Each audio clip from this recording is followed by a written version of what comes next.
Welcome back. Welcome back. In this video, we are going to do the coding challenge one. So basically, we are going to build a football betting app. Suppose we get the data from a web server about a certain game below for this game. So in this challenge, we are going to work with the data.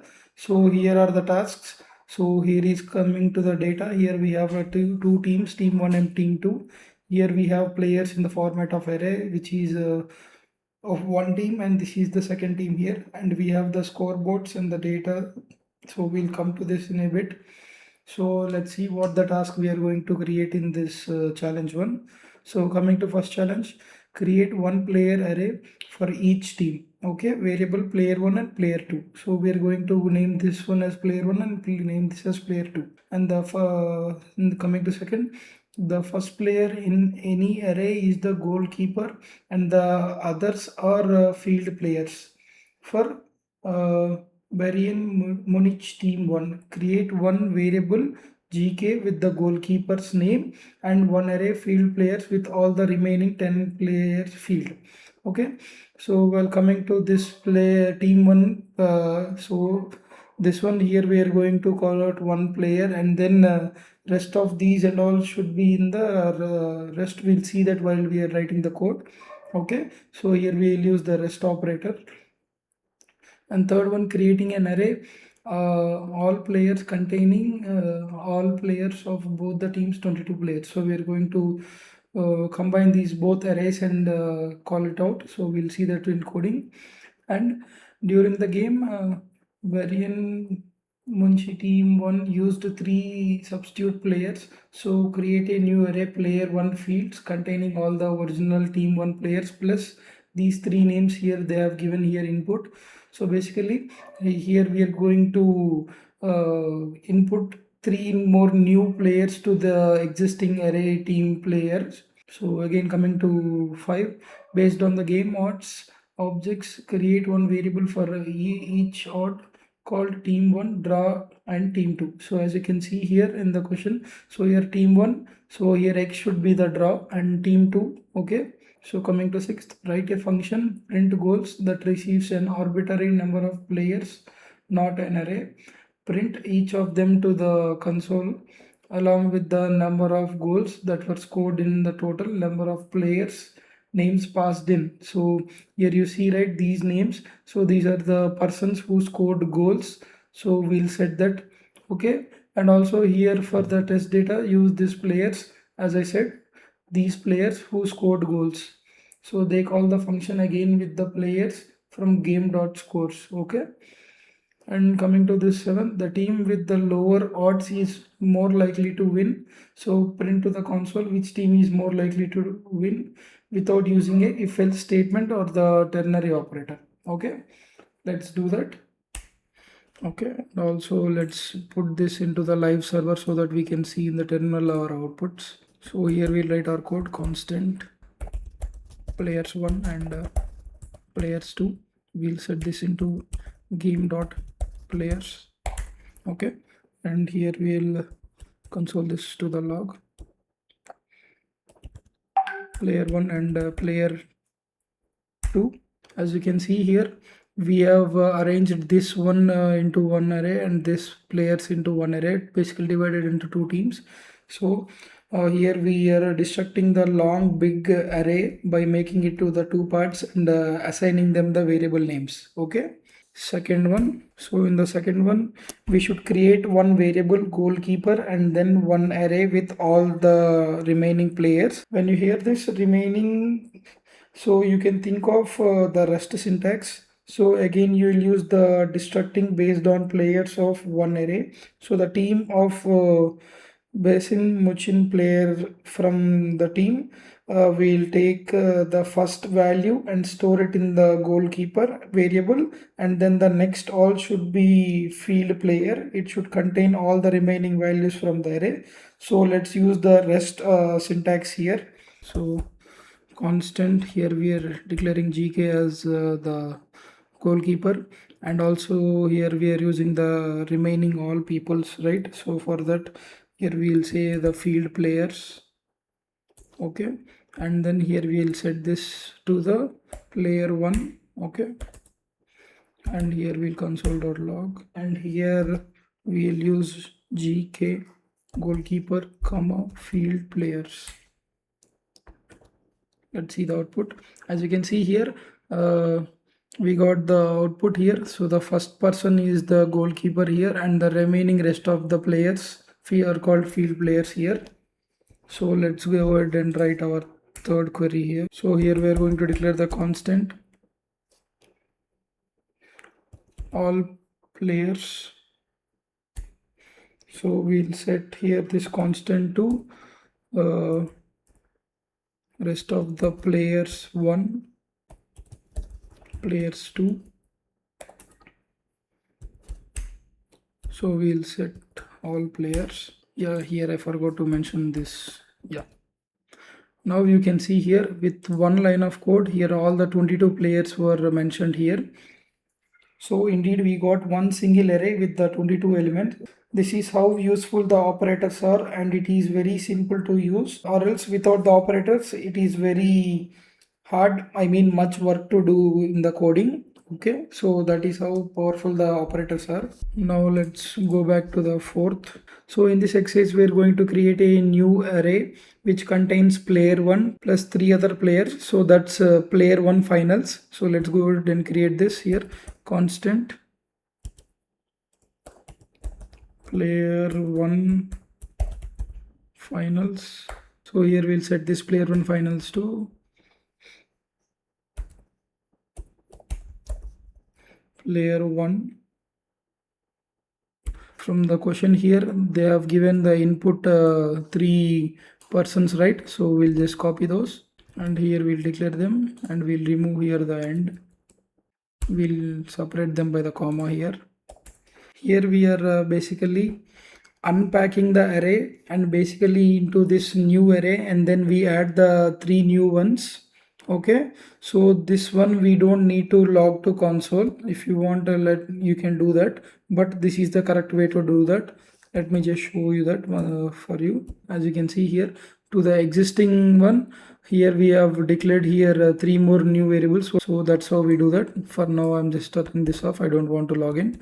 Go to the next one, fifth. So we need to create 3 variables based on the odds object. So the team 1 then should be here x should be called like I shown you, right? Here x should be called draw, and then here team 1 and team 2, right? So we need to, so let's actually use the nested destructuring. Now we are going to destructure the game variable, and we can take game dot odds, but let's take game from where we have taken the odds property. So let's declare here constant here curly braces odds. We'll set this to the game here. Now they will create a variable called odds with the entire object in there. That's not what we wanted. Let's take further and then destructure it. So in this constant odds, so we are going to declare here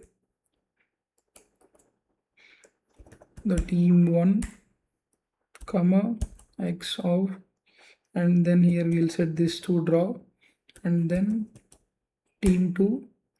Okay, so here we are setting this to the game, and then we'll console.log team 1, and here I am using the draw instead of x, and then team 2. Let me just reload. As you can see here we got the values. So these values we are getting from here, team 1, and this is the draw value, and this is the team 2 value. So exactly we got the same output. Let's go for sixth one. So let's create a print goal function now. So constant print goals equals to function of, and remember we should take in an arbitrary amount of players. What our mean by it is, we can call the function here in the test data we used. Okay, so from the test data here we can grab like they have already mentioned here, right, these players names. So we'll take those 4 players names. So here I'm saying the print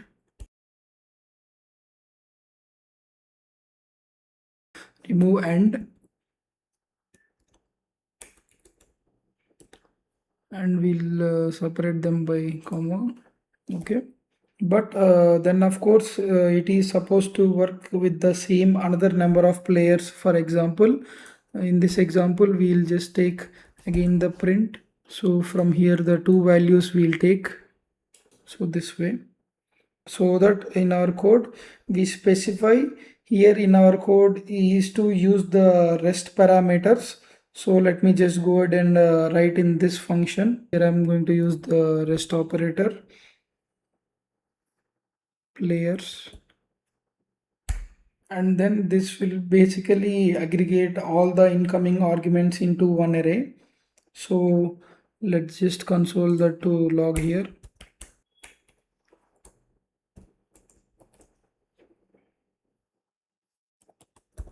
Players dot length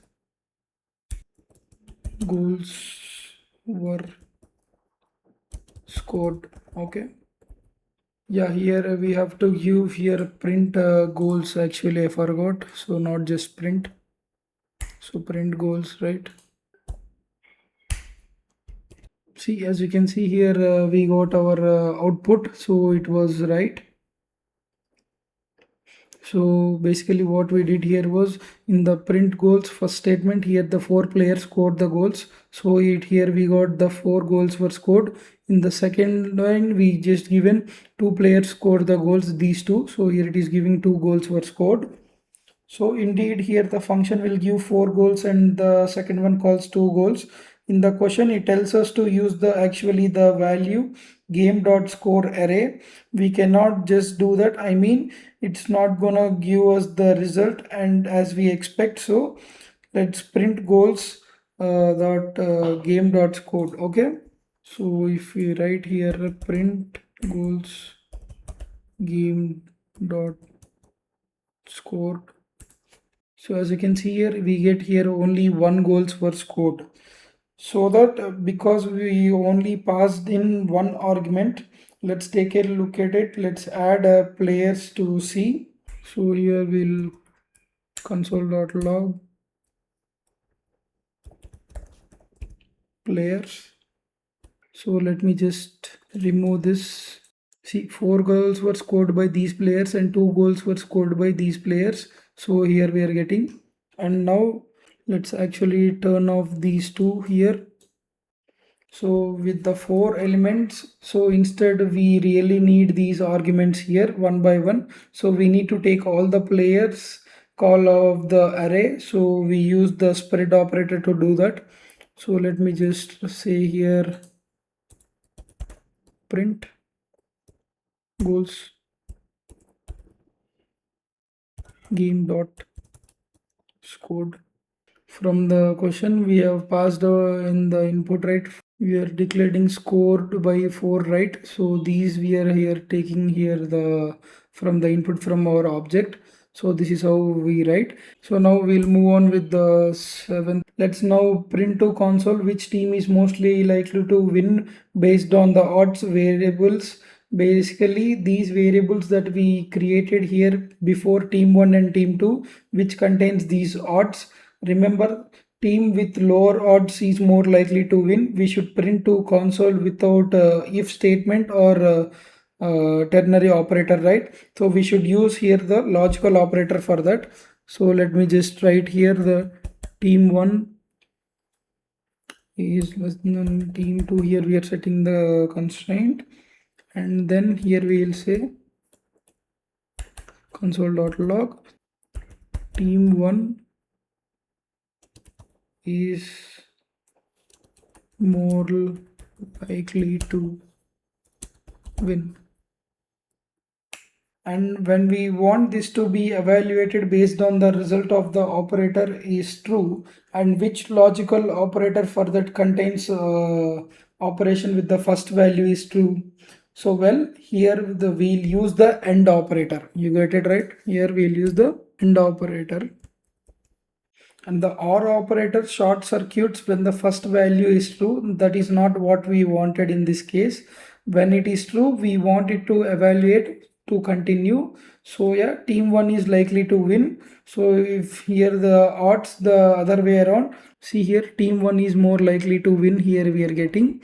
So what if here we change here in one of 1 point to 11 points. Here we also need one more statement for that, right?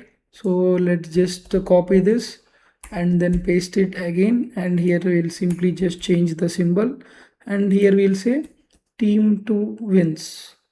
See here, based on we changed here right to 11, so here the team 2 is more likely to win. For now, let's just put it back to 1. So here the team 1 is winning here, as we have put back here to 1, right? So here we got the corresponding results. So that is, so with that we are done with our challenge 1. Okay, thank you.